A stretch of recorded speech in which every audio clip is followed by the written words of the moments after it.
Bismillahirrahmanirrahim. Assalamualaikum warahmatullahi wabarakatuh. Pemirsa, salam jumpa lagi dalam program Inspirasi bersama saya Ramadan, pengasuh bengkel ide, inspirasi dan edukasi. Keluarga pemirsa merupakan pendidikan pertama bagi anak-anak sejak mereka mengenal dunia. Anak-anak tumbuh dan berkembang pertama kali sebelumnya mengenal dunia luar di lingkungan keluarga. Karena itu, keluarga terutama orang tua sebagai sekolah pertama bagi anak-anak memiliki peran yang sangat penting dalam membentuk jiwa pengorbanan pada anak yang itu dilandasi oleh ketaatan kepada Allah Subhanahu wa taala. Beberapa upaya yang dapat kita lakukan untuk menumbuhkan jiwa pengorbanan pada anak itu adalah perlu kita lakukan. Para orang tua ataupun guru perlu menanamkan akidah atau nilai-nilai keimanan yang kuat pada anak. Dari kisah pengorbanan keluarga Nabi Ibrahim alaihissalam, kita dapat mengambil banyak pelajaran yang salah satunya adalah mengajari anak untuk menjadi orang yang memiliki jiwa pengorbanan yang tinggi.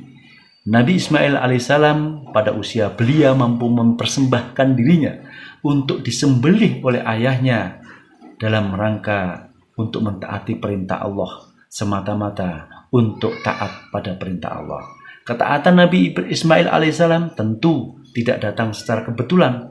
Itu lahir dari gemblengan ayah dan ibunya.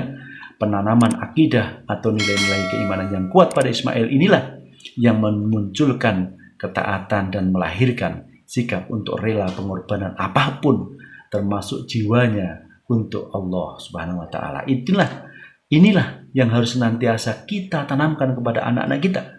Iman kepada Allah Subhanahu wa taala di atas segalanya, sehingga hanya taat dan patuh pada apa yang diperintahkan oleh Allah. Keimanan yang kuat menjadi pondasi yang kuat sehingga melahirkan jiwa pengorbanan yang kokoh. Para orang tua atau guru juga harus memperkuat keyakinan tentang qadha dan qadar dalam jiwa anak. Keyakinan yang kuat akan segala ketentuan dan ketetapan Allah akan membawa seseorang pada kepasrahan yang sempurna akan takdir Allah. Tetapi tetap terus berusaha, tetap terus berkorban.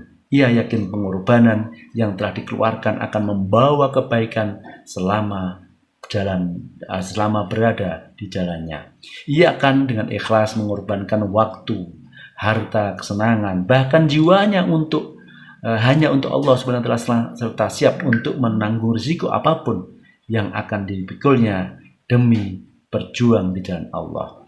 Berikutnya, kita juga perlu sering menceritakan kisah teladan para nabi SAW dan sahabat dan orang-orang yang soleh dalam berkorban.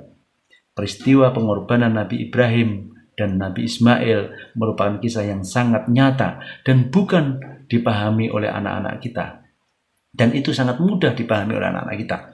Akan sangat mengena jiwa kita sampai secara detail bagaimana fakta yang terjadi pada masa dulu. Demikian halnya dengan ujian dan pengorbanan yang dialami oleh Rasulullah SAW serta para sahabat Rasulullah SAW. Bisa juga kemudian diceritakan kisah Sultan Salahuddin Al-Ayyubi misalnya. Generasi yang lebih belakangan, beliau cintanya, berkorbannya di jalan Allah. Di jalan Allah ia lebih menikmati kehidupan di kemah di tengah-tengah padang pasir ketimbang hidup enak di istana. Para sejarawan menulis setiap pembicaraan Sultan Al-Ayyubi, Salahuddin Al-Ayyubi itu, dalam pembicaraannya itu adalah berkisar tentang jihad dan mujahidin. Ia selalu mengamati senjatanya yang lebih senang hidup di kemah di tengah-tengah padang pasir. Demikian kita sering menceritakan, dengan kita sering menciptakan kisah-kisah teladan ini akan tumbuh jiwa berkorban pada diri anak. Orang tua adalah orang yang paling dekat dengan anak.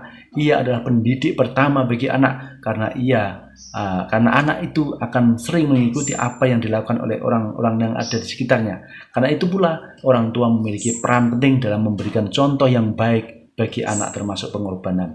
Diawali dengan memberikan penjelasan tentang pengorbanan itu apa, kemudian nilai-nilai pengorbanan itu seperti apa, bagaimana yang dicontohkan oleh Rasulullah SAW dan sahabatnya, sehingga anak-anak akan memahami mengapa seorang muslim harus menghiasi dirinya dengan sikap yang mulia ini. Yang penting juga, pemirsa, adalah selalu memberikan contoh kepada anak tentang sikap berkorban. Misalnya bersedekah. atau menunaikan kurban, membantu tetangga dan sebagainya dengan melihat contoh yang baik seperti itu di hadapannya, pada akhirnya anak-anak akan memiliki dorongan yang itu kuat untuk rela berkorban semata-mata karena ketaatannya kepada Allah Subhanahu wa taala. Yang terakhir yang dapat dilakukan orang tua adalah mengajak anak untuk melakukan perilaku berkorban bersama-sama. Banyak hal yang bisa dilakukan dan bisa dimulai dari hal yang sederhana, misalnya berbagi makanan dengan tetangga atau teman-temannya, bersedekah atau mengorbankan barang yang disayangi atau uang tabungan yang dimiliki untuk diberikan kepada orang lain yang lebih membutuhkan. Dengan terus melatih jiwa berkorban dan hal-hal yang kecil dan terus menguatkan keimanannya, insya Allah anak-anak akan terbiasa dan rela untuk berkorban apapun karena ketaatan kepada Allah. Semoga kita diberikan kemudahan untuk mendidik anak kita menjadi Ismail yang rela mengorbankan nyawa demi ketaatan kepada Allah Subhanahu wa taala. Demikian inspirasi sore ini. Wassalamualaikum warahmatullahi wabarakatuh.